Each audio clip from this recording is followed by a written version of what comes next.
can take that later. Sure. And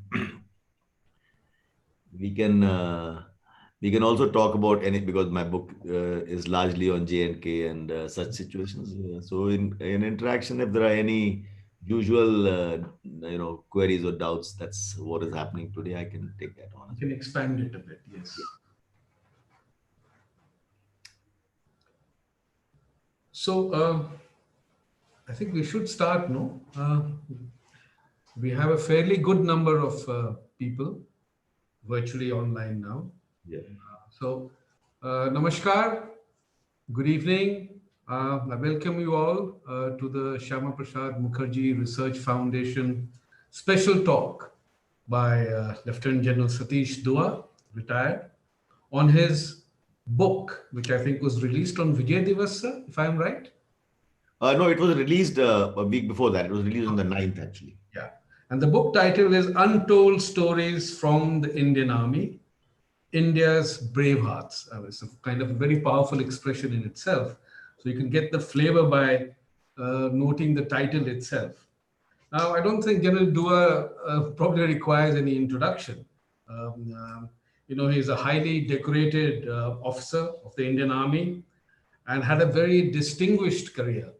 And I have not known him directly, but I have followed him around as 15 Corps Commander in Srinagar, later as the Chief of Integrated Defense Staff before he retired. And it's good to note that military generals, after their retirement, reflect on some of their actions and some of their work. It's good to get these things out in the public. I remember growing up having read Brigadier John Dalby's work on the Himalayan blunder.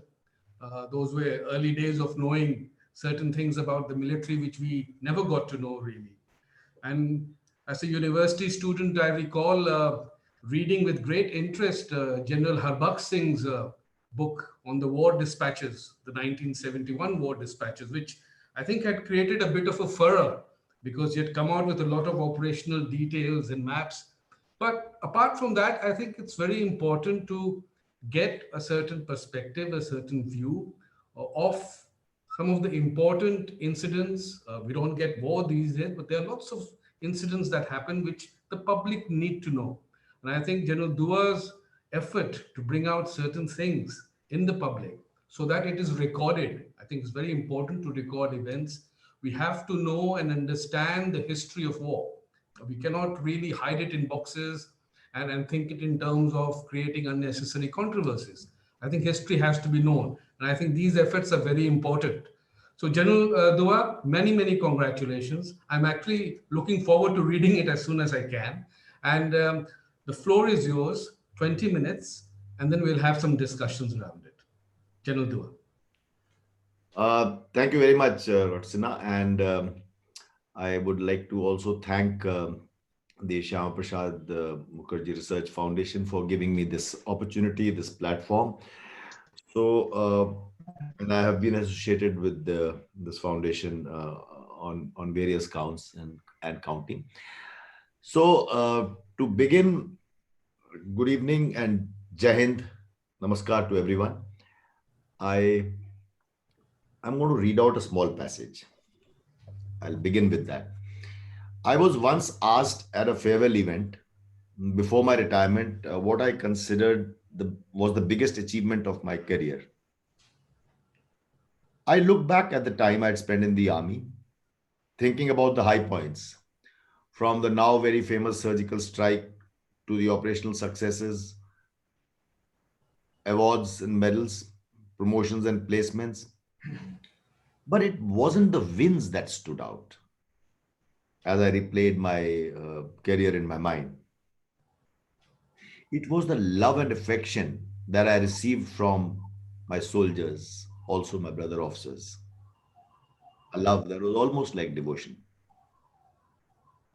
Most commanding officers receive this love and loyalty from their men, and there is nothing in the world as powerful and moving as these bonds that bind soldiers to one another. I was about to talk of this at the event, but then I changed my mind. Instead, I told my audience that the greatest satisfaction for me was the remarriage of the widows of two of my brave hearts who died during operations. Ladies and gentlemen, this is how I ended my book. This is my book here. This is what I read out to you is the last page of my book. This is how I ended it. My book, India's Brave Hearts. And I started the book by dedicating it to the Indian soldier. The Indian soldier who asks for so little, and yet they are ready to sacrifice their lives for the motherland. There cannot be a nobler way to live and die.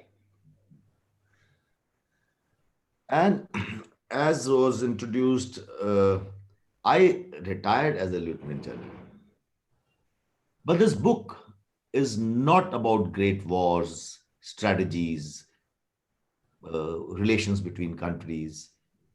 It is about very earthy, ground level anecdotes of what life is like on the LOC.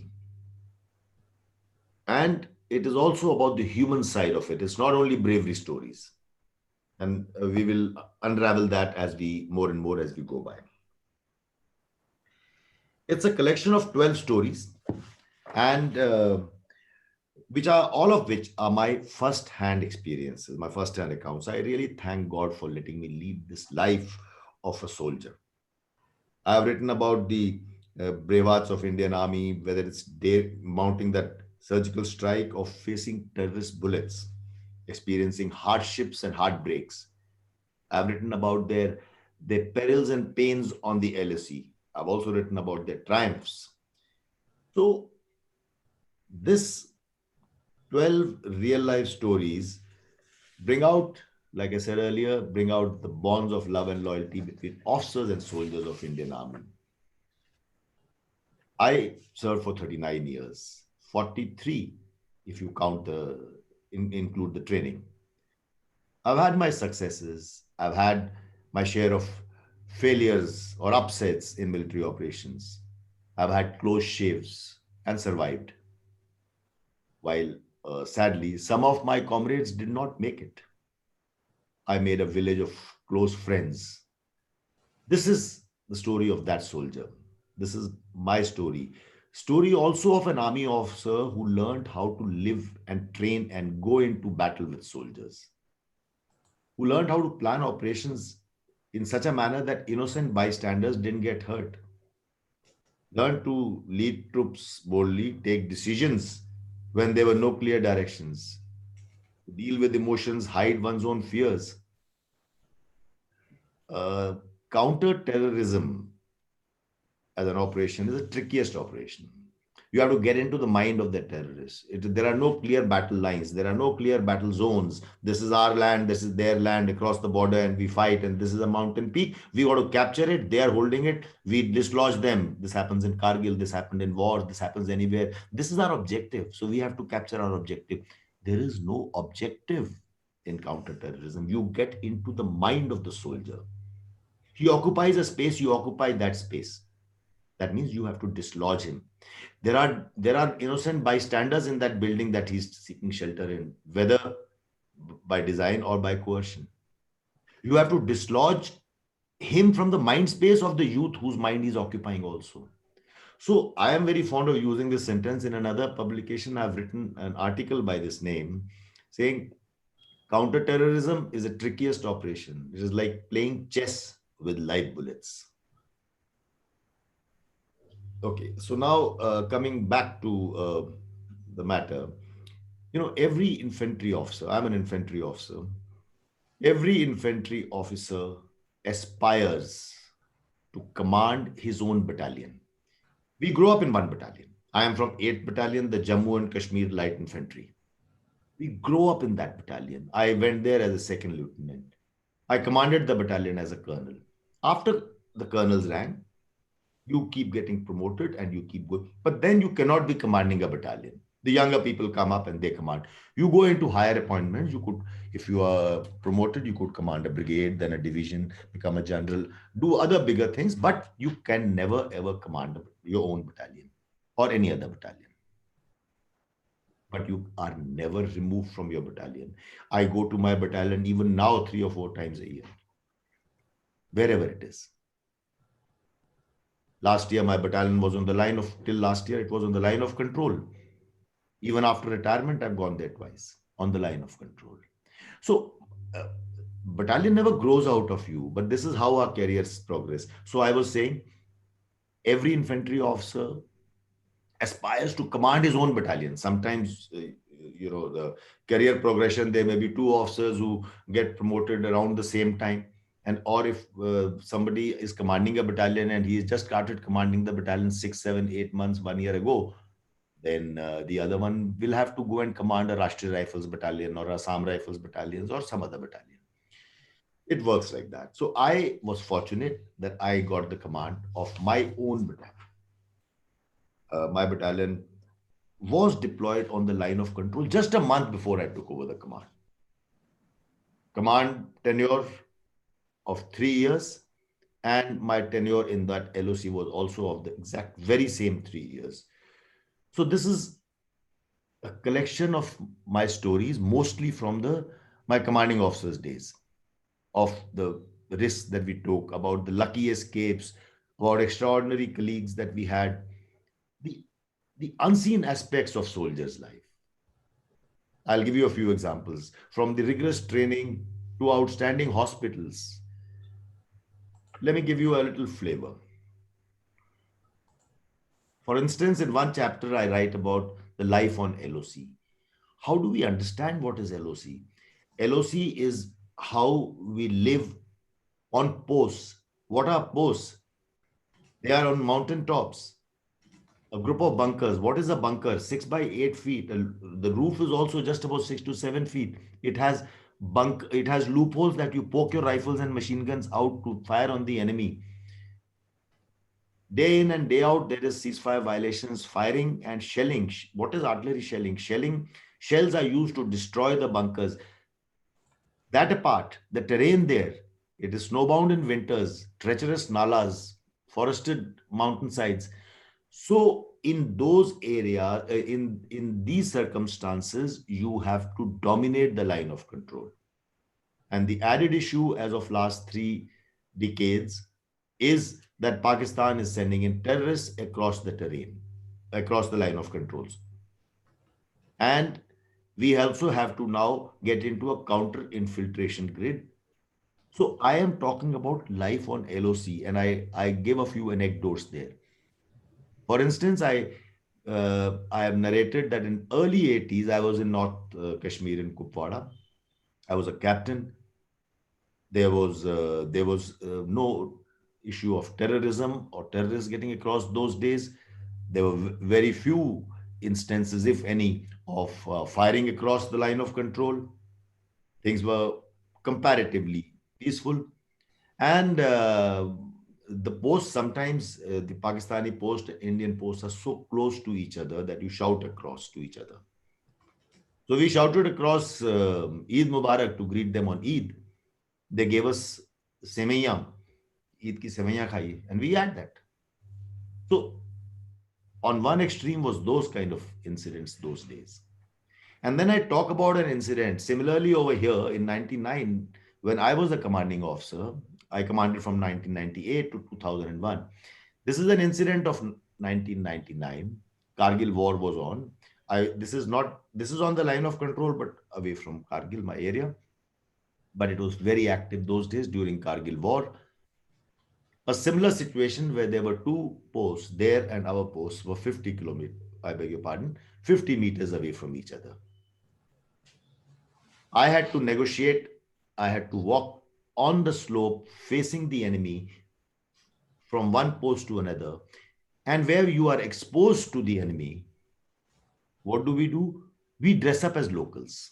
We wear their salwar kurta and wear a shawl and then walk across.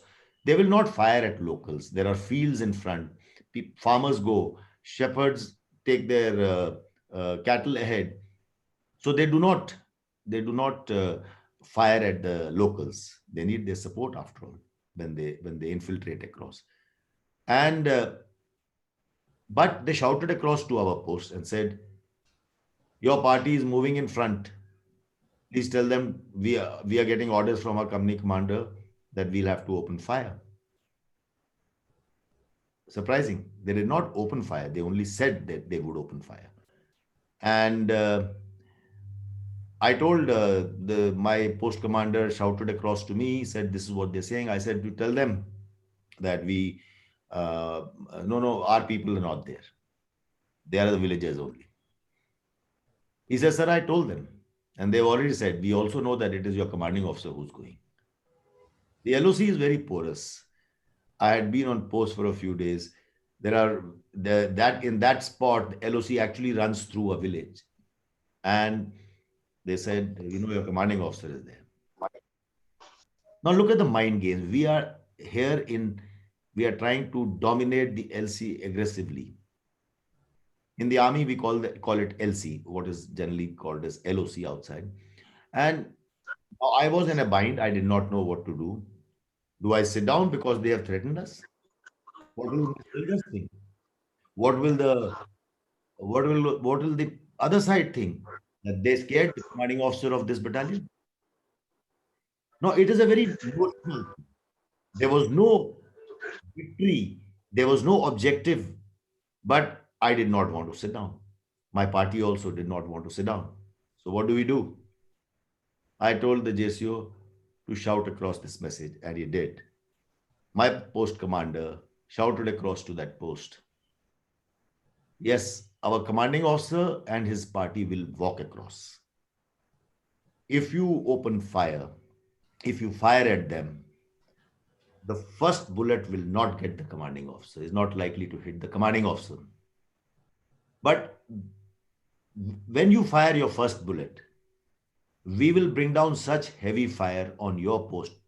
Your post will be destroyed, and you will be responsible for the casualties that you incur." You tell your company commander that.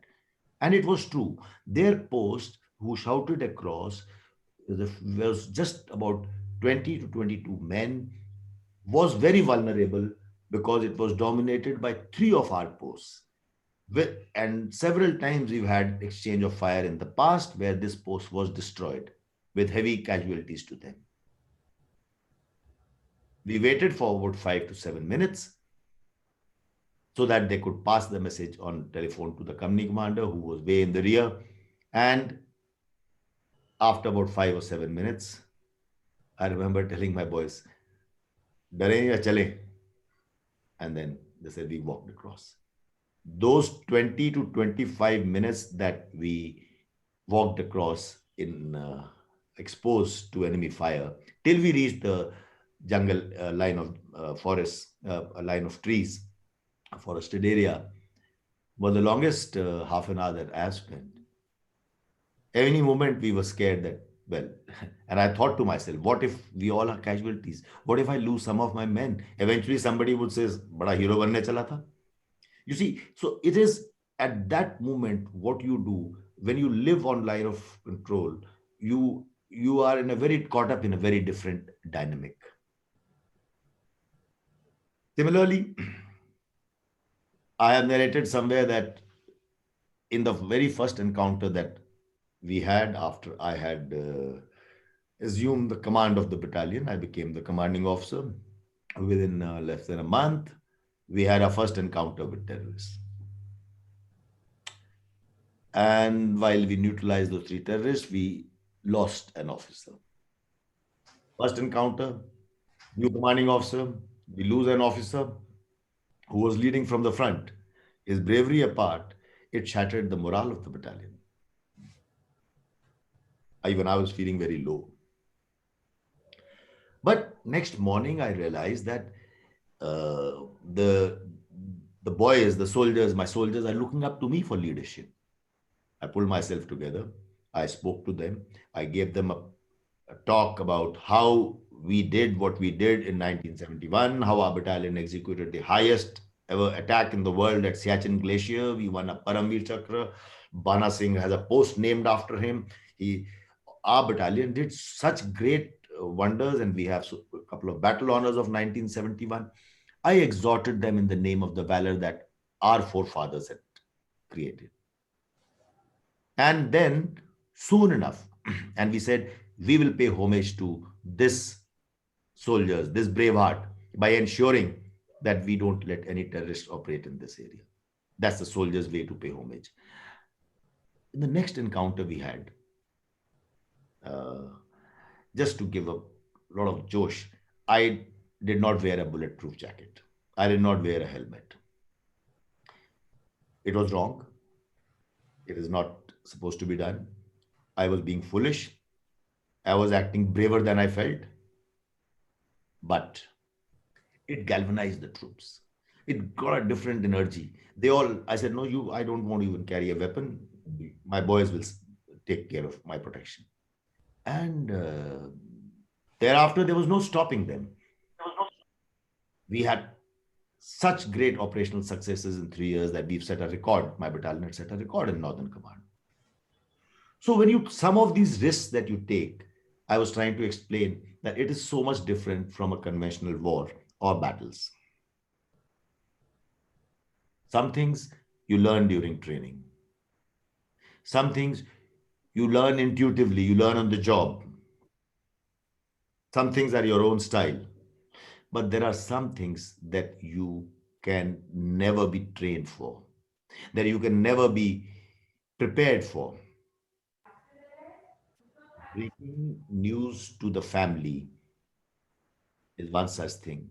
Breaking news to the family that after a soldier has given a supreme sacrifice, it is something that you can never be trained for, never be prepared for. It is so tough. I have had to do that twice. During my commanding officer days, I lost 8 bravehearts, 2 officers, and 6 soldiers. As is customary, the commanding officer breaks the news to the family of officers, and the Subedar means the senior most a person in the ranks. He breaks the news to the Jawan's family. It is so tough, I can tell you that. It is very tough to break the news to the family that your husband is no more and the body will arrive tomorrow. You have been like a family together. And I know that I've been very ruthless and callous as a professional, but this is something that is very difficult. And the first reaction of the wife, the mother, the father stays with you. I will not talk about that. Kishan अभी एक meeting में zoom पर जुटे हुए हैं, but तो शुरू में तो आया फोटो भी, उसके बाद आवाज आ रही है, कट के आ रही है, क्या हो रहा है? So I was no, I'm pausing for there's a disturbance. So okay, so I was that when you break such news, the first reaction stays with you. Something that a lady said, it'll never go away from my mind, and you feel guilty. I feel guilty every time I lost a soldier. I feel guilty as to why did I come back alive when so and so did not, and it is that feeling is very tough. Not only the bravery stories, of which there are a few, but I have also written about the anxieties of the families. There is a beautiful story of the phone booth. When I was commanding my battalion on the line of control, my wife family was in we have something called separated family quarters. As the name implies, wives and families because these are non-family stations, there is no place to stay there. The families live at a place of choice. My family was living in Jammu. There is a row of a few such houses there. officers who were serving in operational areas, their families were living there in Jammu, in Sunjwan Cant. This is 1998 that we occupied that house, and right across my house, across the street from my house, across the road from my house, there was a huge big mango tree under which there was a phone booth, a telephone booth. I know today's youngsters don't relate to telephone booth, but we have seen STD booths and we've seen telephone booths. And under that, in that telephone booth, wasn't a STD booth. There was an army phone with an army exchange. So anybody could talk to the army units. Husbands could call their wives, and somebody would call the family from house number so and so, and she would come there and talk, because there were no mobile phones those days. And I have written stories about that phone booth because whenever an encounter would start off somewhere in J&K, the families there would not even know initially where the thing started off when something started appearing in the news, and everyone would sort of assume the worst. And until they got a phone call from their husband's unit or someone there to talk about the operation, everybody was sitting on pins. And then that area became such, in front of our house, ladies would walk with their children because everybody was usually hovering around the phone so that the phone rang and they wouldn't know whose call it was. The anxieties of the families is something that I brought out. So what I'm trying to say, it's about different facets of training. I beg your pardon, different facets of soldiering. I also talk about training. I was a commando instructor when I was a captain. So I talk about commando training, how we used to train. The commando course in India is one of the toughest courses in the world, but it trains commandos. It trains very, very tough it has very tough rigors. Every infantry officer does that course, incidentally. Amongst other things, I used to teach how to catch a snake and take out its poison. Why do we have to catch a snake? We teach them, I beg your pardon. We teach them, the students, that you catch a snake as a part of jungle survival technique. You can catch a snake. Ironically, is one of the easier ones to catch and cut and cook and eat, because when your survival is at stake, that's what you can do. So I was talking about that.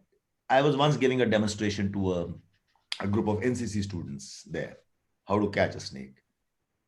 A young lad, class 8, I remember, he asked me to catch a poisonous cobra with a straight stick. Normally, we are not supposed to do that. We have a little forked stick that we use. But I was telling them that it is in an emergency, it is possible to do that. So he egged me on. We are not supposed to do that as per our SOPs and procedures. But I thought to myself, these boys will go back to or they were from all military schools, all parts of the country. And they say, oh, there was this instructor, commando instructor, but he got scared when we asked him to do that or something like that. No, boys would talk like that. So I went ahead and did that. Years later, I run into the boy, a captain, an ADC to president.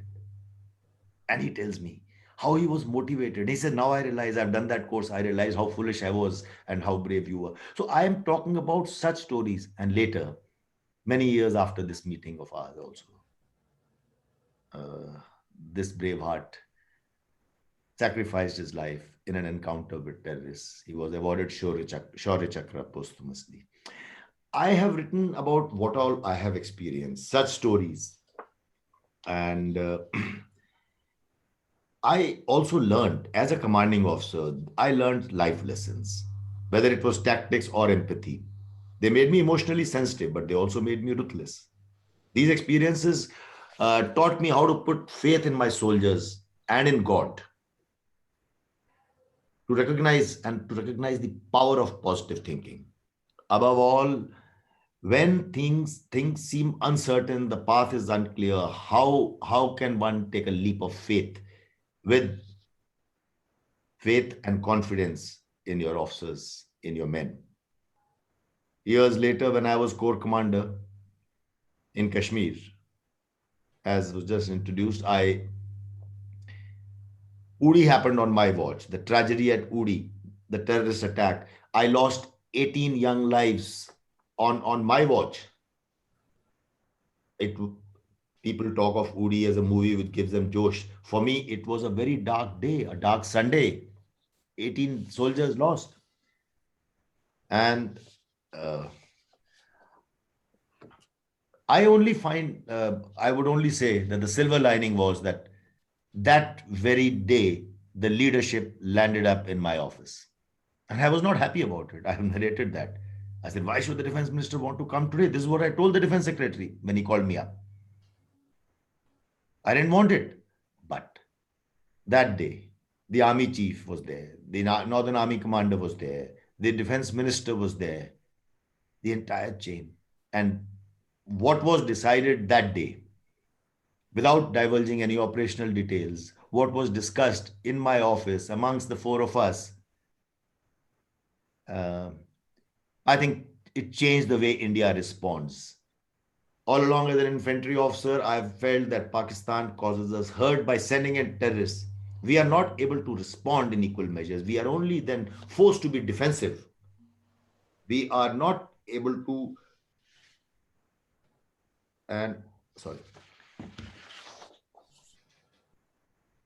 this was a chance. The leadership was bold enough to allow it. Our military contingency plans are always there. And we, in the next 10 days, launched the boldest riposte ever. As is known, we struck across several locations, but we struck only at terror camps. And the difference was, why is it called surgical strike? The difference is Pakistan sends in terrorists and uses a deniability card. No, they were not our terrorists. We have not sent them. Whereas when our DGM announced it to the media, we said, we have done it. We took ownership. We announced to the world, we did it. And we did it because you did Uri. And henceforth, we reserve the right to respond in any way that we deem fit if you continue to export terror. So that surgical strike changed the way India responds. Thereafter, a year and a half later, Balakot happened. In between, how we stood firm at Doklam. See what happened in Ladakh this summer. By occupying certain heights, eventually, we have thwarted the Chinese. Chinese forces did not expect this kind of resolve and capacity to stand firm and to create a position of advantage. I think I have been very fortunate that I have lived this life and I got a chance to chronicle some of my first-hand experiences. And like I said earlier, this is not a book of great strategy. It is ground level tactics. It is our heartbreaks, our triumphs, our pains. And Army is such a great school, a place where I've learned everything I know. And above all, it is a family that has given me more friendships, more memories than anything else. It has been an honor to serve the Army and the nation. And I hope some of you who get to read it do also enjoy these stories. Yes, thank you, Mr. Sanjay Naik. Jai Hind. I see Mr. Sanjay holding up that book. Jai Hind, sir. Thank you, General Dua.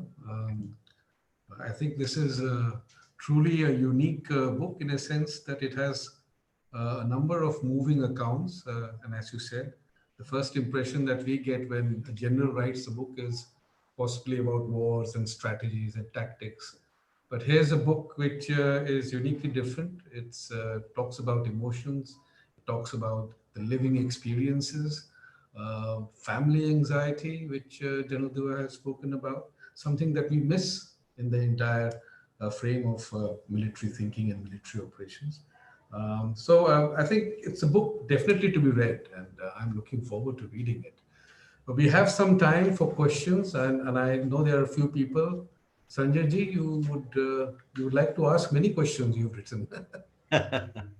Please Yes. do. I mean, you can ask. Yeah, if yes, sir. Thank you, sir. Go ahead. Uh, Good evening, General Dua, sir. Good Jai evening. Hind. Yeah, Yeah. in one of the chapters you have written, the chapter name is "If you get there alive, you will live."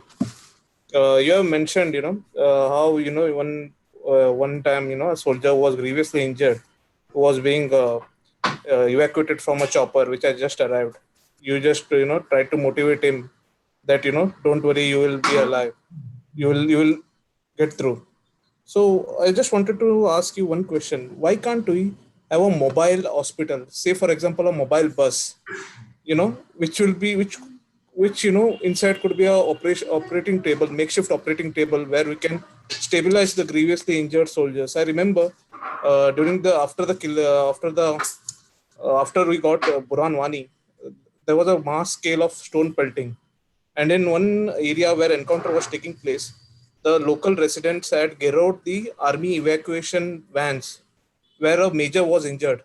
Unfortunately, that major couldn't be saved because of those stone pelting people, and army had to exercise restraint.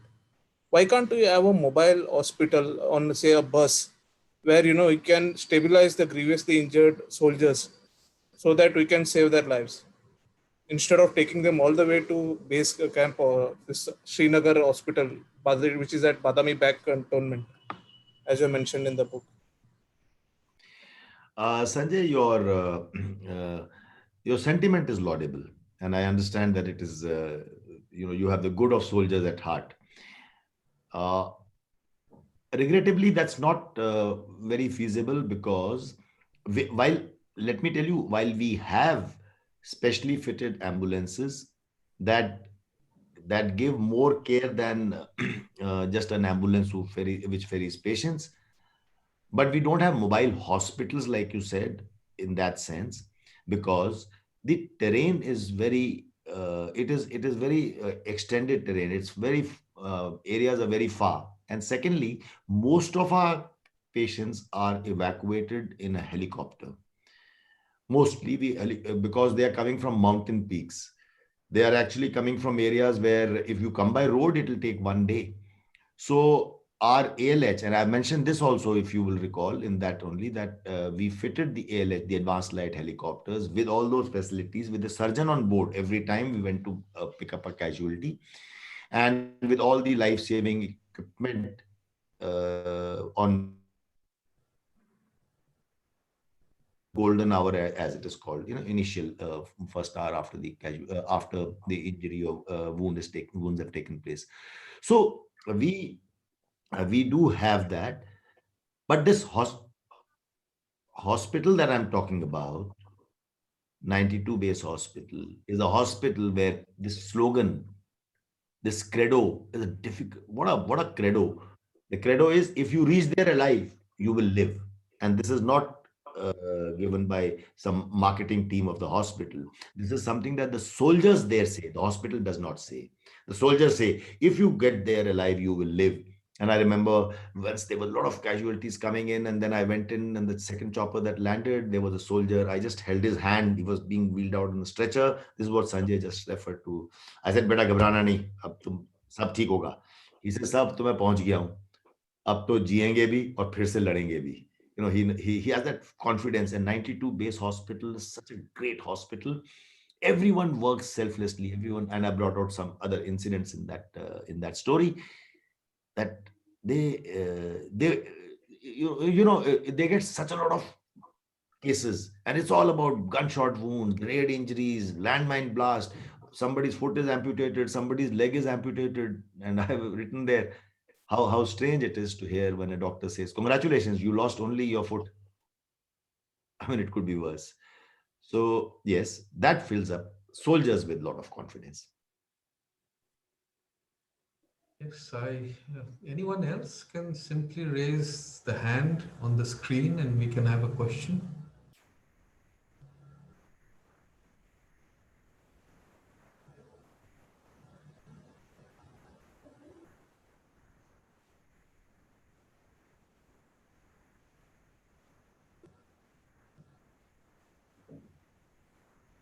Let me then ask General Dua something.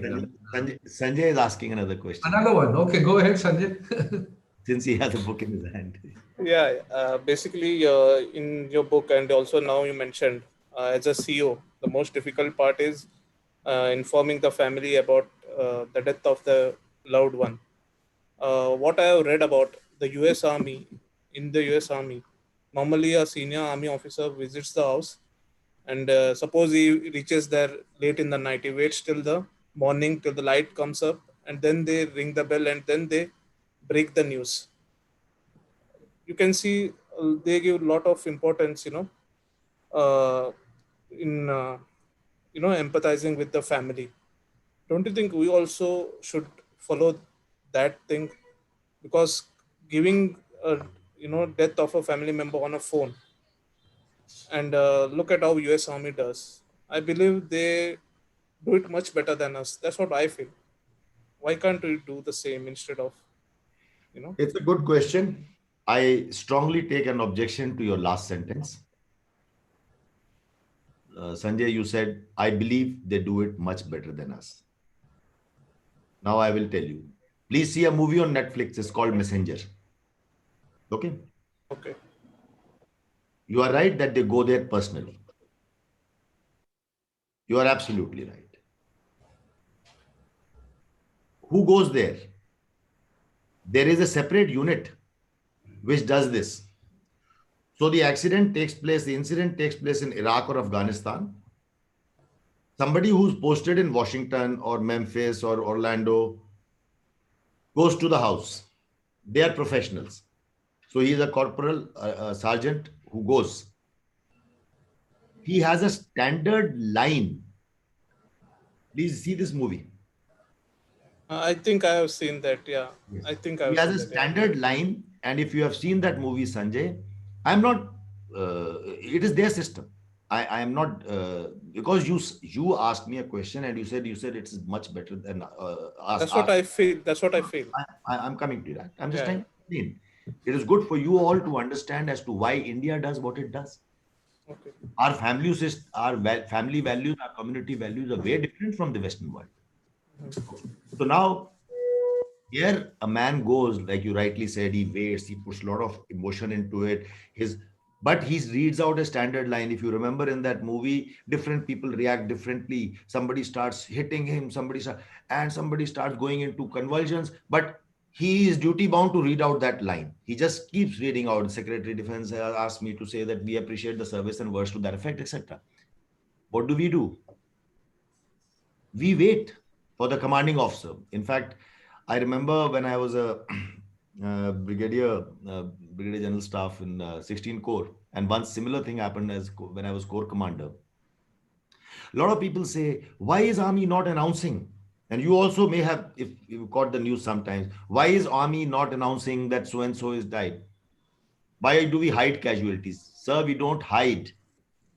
We don't want a ticker tape to inform somebody in Pune or Coimbatore that their son is no more or husband is no more. A ticker tape. We want the commanding officer or the Subedar Major to break the news. If a commanding officer is himself involved in the operations, and you have read the book, Sanjay, so you know I'm talking about a particular operation where I had to come down, go to the booth in STD booth in Punch, and I've written all that. Yes. So, which is better? I breaking the news, who I know the lady, I talk to her by name. I know their children. His daughter and my son have studied together. What is better? A corporal from Washington, from a unit, unknown unit, even if it is personally standing in front, even if he personally reaches the house. A corporal from posted in Pune, because this family was Pune. A Nayak from some unit who has no connection with what is happening is going and reading out a letter, or me, who they know. And she sort of screamed, and I don't want to let that out here. You read the book. What did she yell at me? So you see, our family values are different. Our battalion, like I said, is like a family, and commanding officer is head of the family. So He is also called father of the unit, if I'm not wrong. The father of this thing. Yeah. At a young age, you are called old man by our official, locally called old man. So my point is, I still feel Mhm. that I disagree with you. Our system is better. They have their own reasons. A man cannot come from Afghanistan to perhaps say, or whatever. Their family values, their community values, their own overall values are very different from our culture, our society. Thank you, sir. Thank you. Thank you. We have a few questions here. Dean would like to ask a question. Will the admin unmute him? And there's a question from Kanchana. She's quite amused, or I don't know whether he's a he or a she, but this incident which you talk about, Dua, about a bit of banter between the Indian soldier and the Pakistani soldiers, uh, often exchange of sweets, etc. This is a completely different aspect, and then very soon you get into a very clinical mindset of treating each other as adversaries. How does it work? Um, Firstly, I will be very frank. Uh, we are professional military men. As a professional, it's actually very easy to talk to each other, even if it is not if it's not on a agreeable note. Only it is the terrorists who are different. So, and also please recall that I mentioned those days it was very different, and I'm talking of early 80s when it was easy to just say Eid Mubarak, Semaiya. But overall, when it comes to such situations, we are again very professional to act as soldiers, and then one side does not influence the other side of our human being. Does it still happen today? Eid Mubarak or Diwali greetings? Well, place to place, uh, a shouting across of a greeting might happen, but such exchanges do not happen now, at except at designated places. There is a crossing at Uri, then there is a Punch Rablakot crossing in Punch district, where exchange of sweets takes place as a matter of. But even that now has broken down. Uh, but till I was in service, that used to happen on specific days, on Independence Day also. But in last couple of years, we know how our relationships have been ever since the Uri attack happened, and thereafter all these things that have all the other developments that are fully known to the whole nation. Now it doesn't. Praveen, would you like to come in with a question? Yes sir, thank you, धन्यवाद मुझे आपने opportunity दिया सवाल पूछने का। नमस्ते, जय हिंद दुआ सर जी। और बहुत बहुत बात देर के बाद हमें कुछ ऐसा सुनने को मिला है जो ग्राउंड रियलिटी है। अदरवाइज बहुत बार हमें या तो न्यूज़पेपर में से बायस न्यूज़ मिलती है या तो फिर काफी वन साइडेड न्यूज़ मिलती है। तो मेरा पहला सवाल ये है आपको कि जो एलओसी के पास जो लोग रहते हैं वो तो बहुत आपको डिफाइन कैसे करते हो कि they are with us and then they are not supporting the terrorists? वो मुझे थोड़ा सा क्यूरियस है उस चीजों के बारे में, क्योंकि वो लोग वहां पे जो रह रहे हैं अभी कश्मीर में एलओसी के नजदीक, वो दोनों साइड से मैंने उनको मैंने टेररिस्ट भी टारगेट करते हैं, और इंडियन मिलिट्री उनके ज्यादा भरोसा नहीं कर सकती क्योंकि दे डोंट नो। लेकिन उनके पास तो लाइफ थ्रेटनिंग इश्यूज है, दोनों साइड से नहीं बोल सकता, लेकिन वन साइड से श्योर है, either you support us either you will get killed. तो वो लोगों का आपकी तरफ रवैया कैसा होता है, इंडियन मिलिट्री की तरफ रवैया कैसा होता है? और जब मिलिट्री कश्मीर में ऑपरेशंस करते हैं against terrorist, one thing, and जब वो बाढ़ आती है कश्मीर में तब लोगों को बचाते हैं, that time they were appreciating military operations, but why they are not appreciating when आप जब भी कोई टेररिस्ट को पकड़ने जाते हैं जो वेल नोन टेररिस्ट है एंड दे नोस की it's a threat for nation, उसके अगेंस्ट वो पैलेटिंग करते हैं, जो भी कुछ करते हैं, लेकिन वो ऐसा क्यों करते हैं? वो उनका ड्वेल बिहेवियर क्यों है उनका, उनके लोगों का? और गए 5 सालों में ये सब चीजें घटनाएं क्यों कम हो चुकी है? 5 साल 10 सालों में कुछ क्यों कम हो चुकी है? पहली बात, जो एलसी पर पहला सवाल,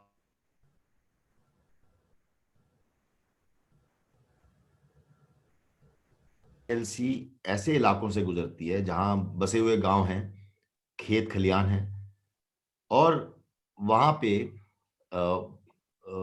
पॉपुलेशन आखिर तक रहती है। और आप ठीक कहते हैं कि उनका खुद का गुजर बसर थोड़ा मुश्किल होता है उनको, क्योंकि उधर से वो भी टारगेट करते हैं और इधर आर्मी उनके ऊपर नजर रखती है। तो उनको, उनमें से कुछ बैड हैट्स जरूर होते हैं जो सपोर्ट करते हैं टेररिज्म को, और जब वो पकड़े जाते हैं तो फिर उनके खिलाफ एक्शन लिया जाता है। कुछ उनके ऊपर कोलेटरल डैमेज जरूर आता है, जब गोलीबारी होती है, आर्टिलरी की शेलिंग होती है, तो जाहिर है कि कुछ नुकसान उनके घरों पे पहुंचता है। हम कोशिश कर, जैसे हम अगर फायर करते हैं तो हम पाकिस्तानी पोस्ट पे फायर करते हैं, उसी प्रकार वो भी हमारे पे फायर करते होंगे। लेकिन अब आए दिन हम सुनते हैं जब कैजुअलिटीज हुई सिविलियंस को, तो वो इसका मतलब वहां पर भी ऐसा कोलेटरल डैमेज होता है। अब रही बात ये तो एक मैं ये यूज करूंगा लफ्ज की, मतलब ये तो आप, यू आर होस्टेज टू जहां आप पैदा होते हैं। हर इंसान जहां पैदा होता है वो वहां के जो हालात है उसमें उसको जीना पड़ता है। एक हमने एक्सपेरिमेंट ट्राई किया था पुंछ में काफी 2-3 डिकेड्स पहले, 3 डिकेड्स पहले, और हमने कोशिश की थी कि क्या हम आगे वाले लोगों को, किरनी नाम की एक जगह है, कस्बा इलाका है, तो उधर क्या हम आगे वाले लोगों को शिफ्ट करके पीछे ले आए, कुछ 5-6 पीछे किलोमीटर पीछे, और कुछ गवर्नमेंट ने उनको लैंड एलोकेट कर दिया कि आप यहाँ पे अपने खेत बनाएं, घर बनाएं। कुछ फाइनेंशियल असिस्टेंस दी गई। मैं उस इलाके में भी सर्व कर चुका हूँ, और मैं वहां पे बाद में ब्रिगेड कमांडर भी रहा हूँ जब मैं ब्रिगेडियर बना। तो उसमें देखा गया कि वो इतना सक्सेसफुल नहीं हुआ। इंसान के जहाँ रूट्स होते हैं वो नहीं छोड़ पाता है। ये तो मतलब इसी के ऊपर तो पूरी पूरी कौम चली जाती है, मतलब पूरे दुनिया में देखा जाए तो। So it's a very difficult thing कि हम उनको शिफ्ट कर पाए। हमने एक्सपेरिमेंट वो ट्राई कर लिया है, इट डिडंट वर्क।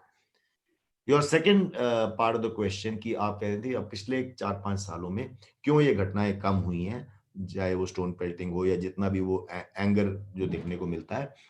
तो प्रवीण जी, ऐसे है, पिछले पहले 90s में बहुत ज्यादा वो टेररिस्ट हुआ करते थे। फिर धीरे धीरे 2003 में हमने एक फेंस बनाई, एलसी फेंस, जो जिसमें इन्फिल्ट्रेशन का काफी इन्फिल्ट्रेशन को रोकने में काफी मदद मिली।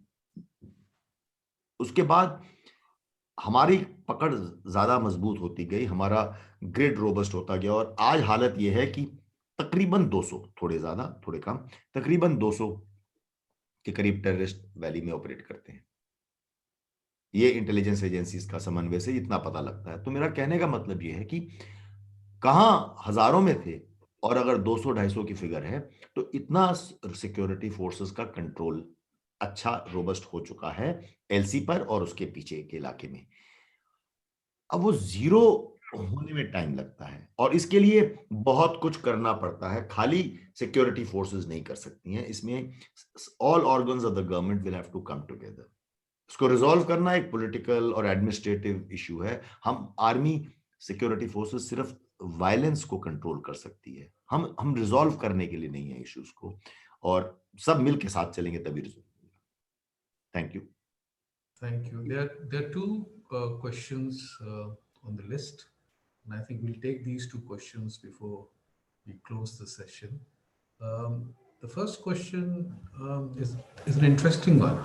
It says that does Pakistan selectively target civilians in Jammu areas rather than the Kashmir Valley?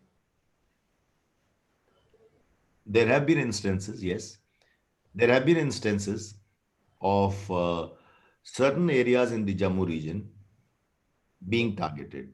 And I think we all have seen, the nation has seen it several times, that it has been done. It has been done, and to the extent that government has made bunkers in the villages. Bunkers means shelters. They are like concrete shelters. So if artillery shelling is going on, the villagers then come and move into that, so that even if a shell falls on top of it, there is a reinforced concrete roof, little more reinforced than a normal one, and also it has got a lot of earthwork piled onto it, so that it will not break with an artillery shell. So such bunkers have to be used sometimes. So this kind of thing does happen. Why they will not do the same thing in Kashmir is because in those areas they use those routes for infiltration. When they infiltrate, they want the support of the local population. So if they actually start causing casualties in the Kashmir local population on the border, on the line of control, villages close to the LC, they will not find that support. They will find a negative sentiment. So that is the reason why why it happens this way. There's a question which generally talks about the Pakistan-China nexus. How much does it deter us in our operational approaches with Pakistan? Is there a lingering fear? Is there the war land fear being expanded further with China coming in? I mean, this is a genuine reasoning that goes on. I mean, instead of a one war front, you'll suddenly have a two war front. So the China-Pakistan nexus, how does it fit into your thinking in Jammu and Kashmir as you've been there? Well, a two-front war is a very real-time scenario. The country's security apparatus, the military, all three, Army, Navy, and Air Force, have always recognized that this is bound to happen. We have to now look at the time whether there will be a collusive effort. We are prepared for China. We are prepared for Pakistan within our own means, within our own ways of doing things, whether it is gathering intelligence, whether it is preparing conventional forces, whether it is preparing strategic forces. Everything is being geared for both these adversaries because we are in a very unique situation. We have unresolved borders with both countries. We have a line of control which is not yet demarcated as an international border, and hence we see what is going on for the last 3 decades or more. We have a line of actual control with China. So there is a very long part of the boundary which is not yet resolved. It is called line of actual control. The only difference was that we did not have exchange of firing across this line of actual control with China. We had some face-offs and standoffs, but we did not actually, did not result in casualties. All that seems to have changed this summer. So we are now in for a very different kind of dynamic, even with China. When we say collusive, that means if we go to war or a skirmish or a conflict or a situation like that with one, will the other take advantage of that? When we were embroiled with Ladakh this summer,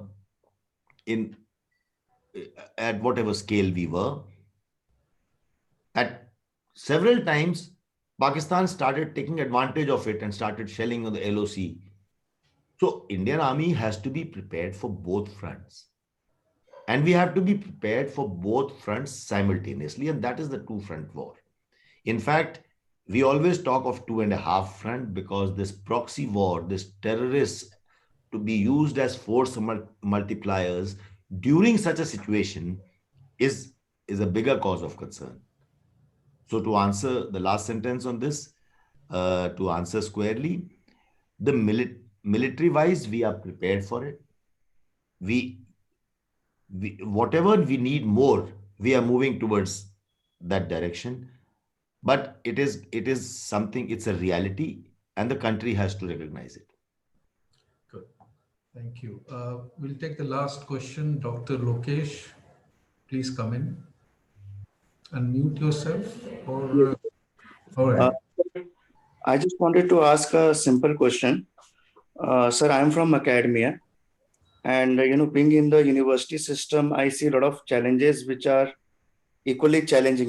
We are not pushing on the LOC, but in the academy also there are some challenges where the upcoming generation is being ruined tactically, because of the selfish interest of some people.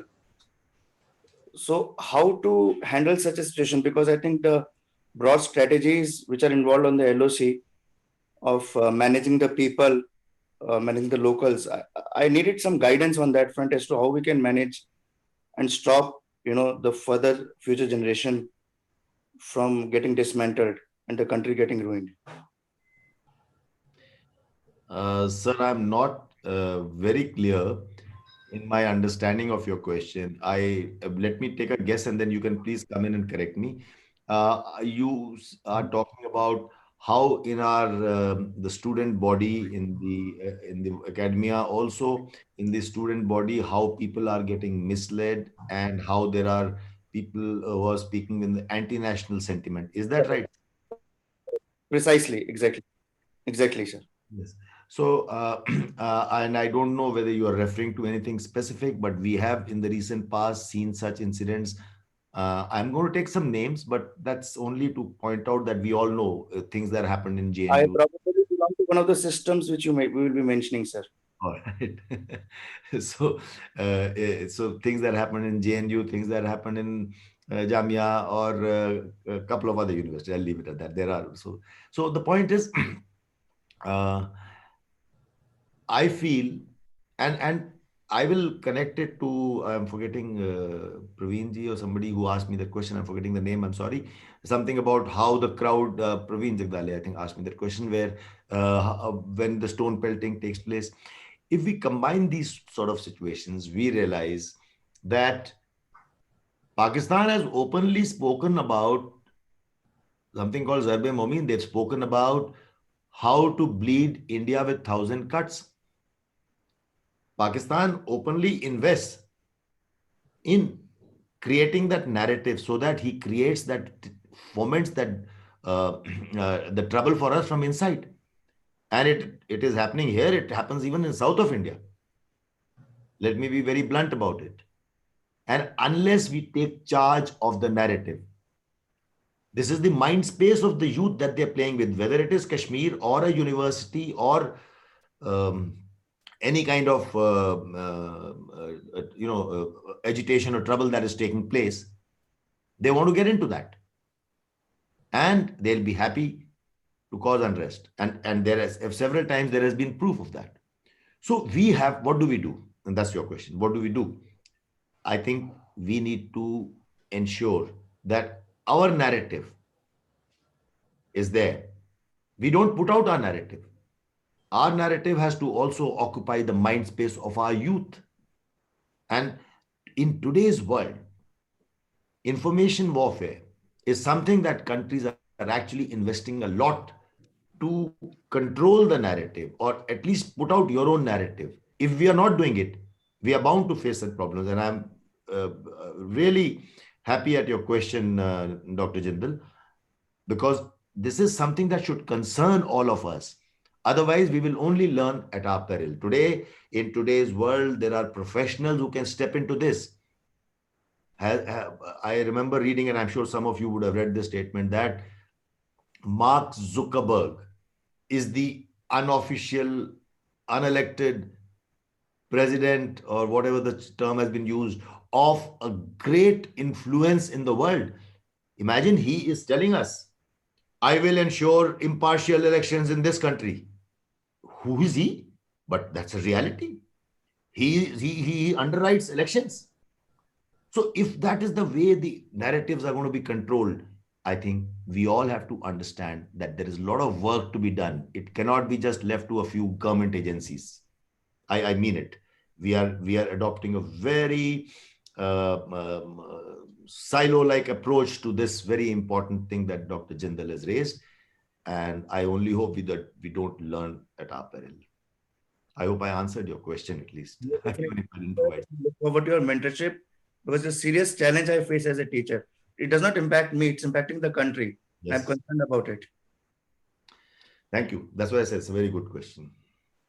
Thank you. Thank you for that question. Thank you, General Dua. Like a true soldier, you have spoken, and like a true soldier, you have written, and and like a true soldier, you take pride in your unit and the pride in the country. So lovely to hear you.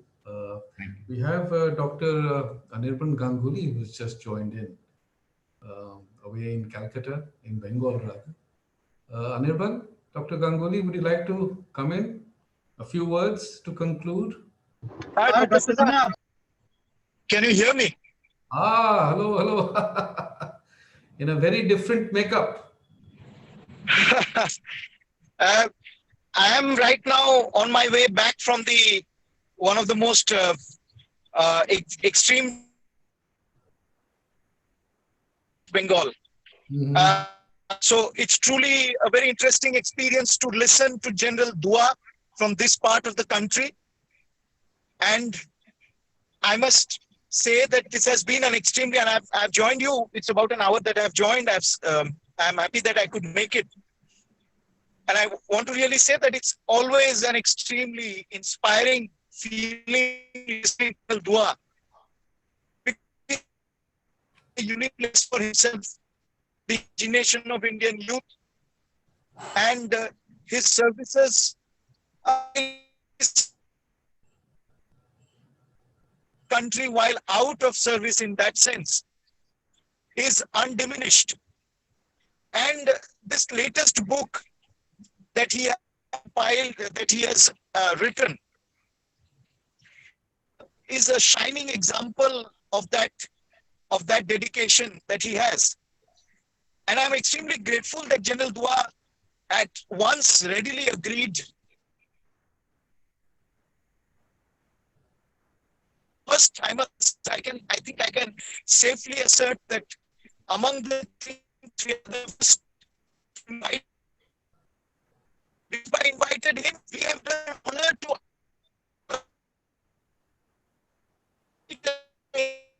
our government.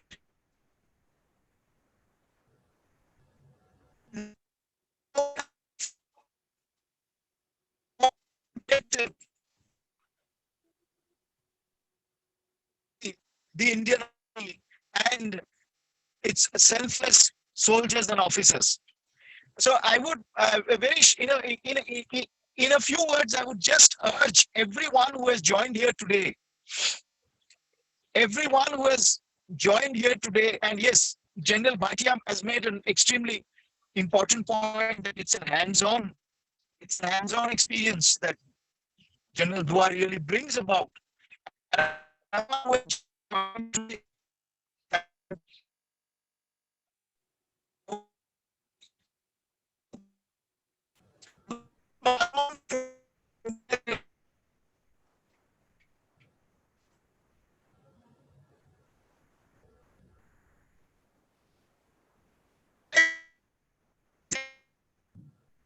Hmm. Seems the connectivity is very poor.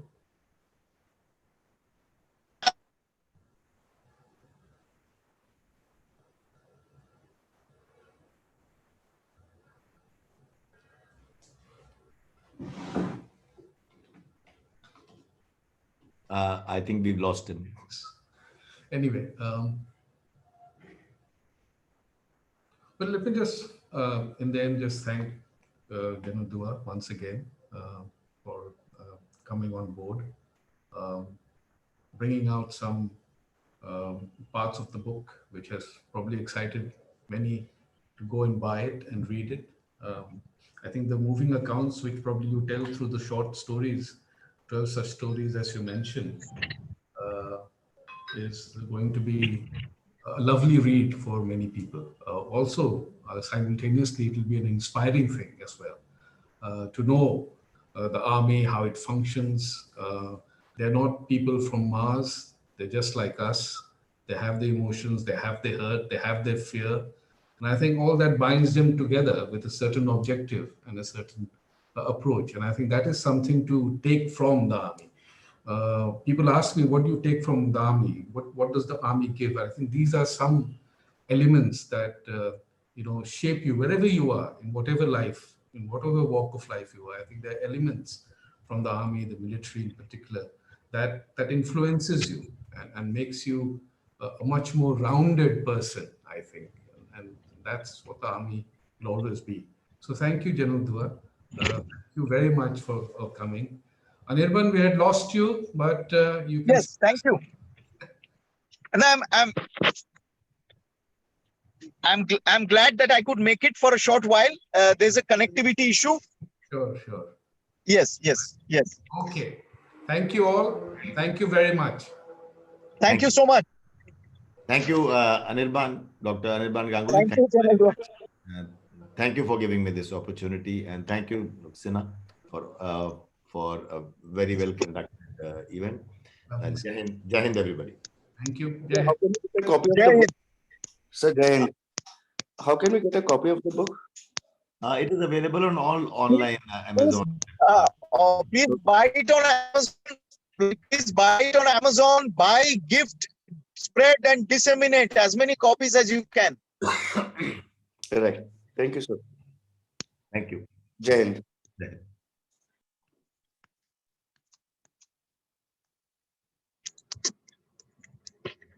Leave correct.